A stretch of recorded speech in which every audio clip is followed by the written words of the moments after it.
Good morning and welcome to Science Fiesta. My name is Ashley and today we're going to be reading Joan Proctor, Dragon Doctor, The Woman Who Loved Reptiles, written by Patricia Valdez and illustrated by Felicita Sala.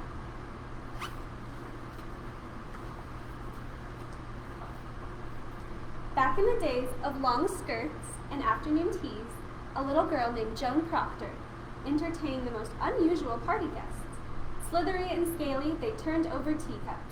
They crawled past the crumpets, while other girls read stories about dragons and princesses. Joan read books about lizards and crocodiles. Instead of a favorite doll, a favorite lizard accompanied her wherever she went.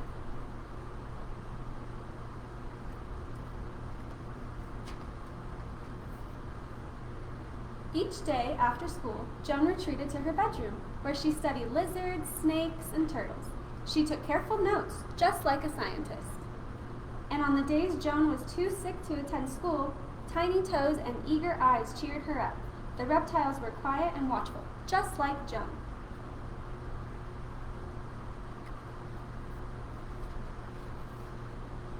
For her 16th birthday, Joan received a most curious gift, a baby crocodile. She tied a little ribbon around his waist and took him for a walk. She even brought him to the math lessons one day. The students shrieked, the teacher recoiled. Apparently, crocodiles were not welcome at school.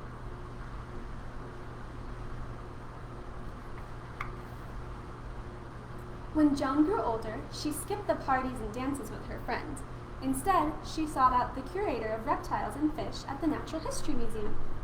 There, Joan and the curator talked snake scales, size, shape, texture and patterns, and even evolution. Sometimes Joan smuggled in her crocodile, to the delight of the curator. He knew straight away that Joan was special.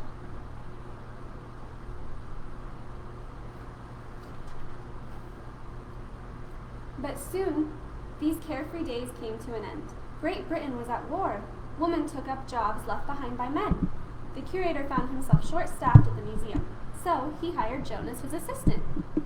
Joan flourished at the Natural History Museum. As a scientist, she surveyed the museum's vast collections and published research papers on pit vipers and pancake tortoises.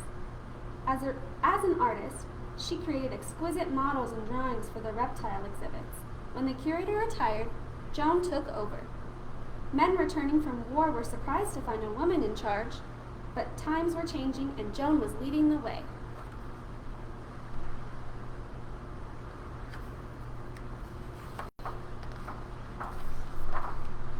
A few years later, London Zoo decided to replace its old, outdated reptile house. The zoo director asked Joan to design a new home for the animals. Joan knew exactly how to keep reptiles happy. She added elaborate lighting and state-of-the-art heaters that provided hot spots to keep the cold-blooded animals warm. She brought in plants and created artwork that mimicked each animal's natural environment.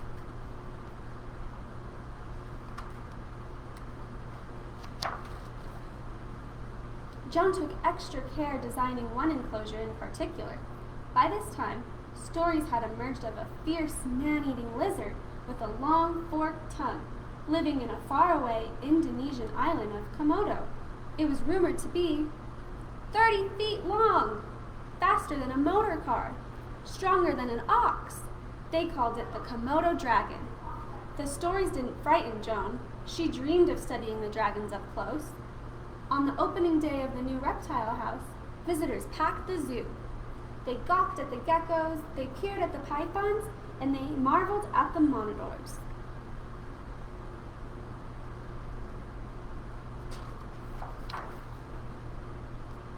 But when they reached Joan's special enclosure, they gasped. Two 7-foot-long lizards stared back at them. Real-life dragons.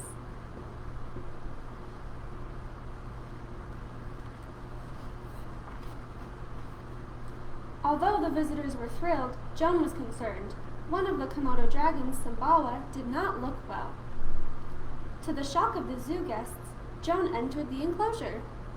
She moved Sumbawa to the reptile clinic with the help of 6 nervous keepers.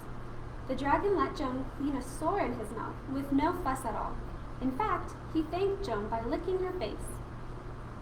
Joan thought Sumbawa was brave, but the keepers thought Joan was brave.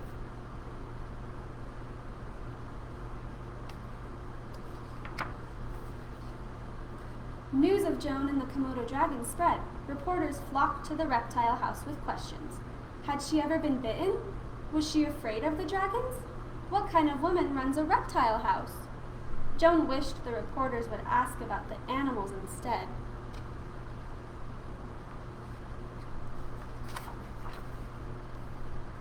Joan cared for each and every creature in the reptile house. From daily health checks to delicate surgeries, her dedication and talent could not be matched. Scientists all over the world read about Joan's research, her clinical skills, and the success of the new reptile house. She became an international sensation.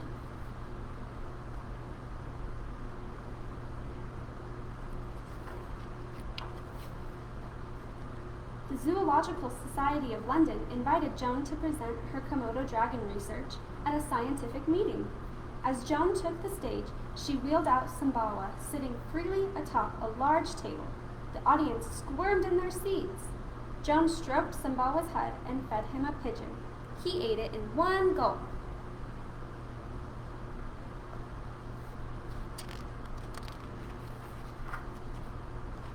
Sumbawa wondered through the audience as Joan explained that the reports of the Komodo dragons were greatly exaggerated. They could grow up to 10 feet, not 30. They ran fast, but not as fast as a motor car. They could be fierce, but they were mostly gentle. When Joan finished her presentation, Sumbawa returned to her side. The audience erupted in applause.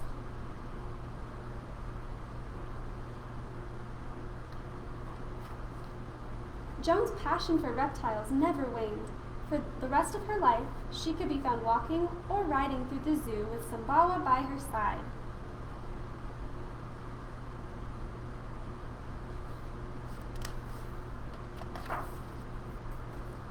And just like when she was a little girl, Joan often hosted children's tea parties at the reptile house with her scaly friends. Sumbawa was the guest of honor. And that's the end of the book. Thank you guys so much for watching. And for more events of Science Fiesta, please go on to Explora's website at explora.us. Thank you for watching.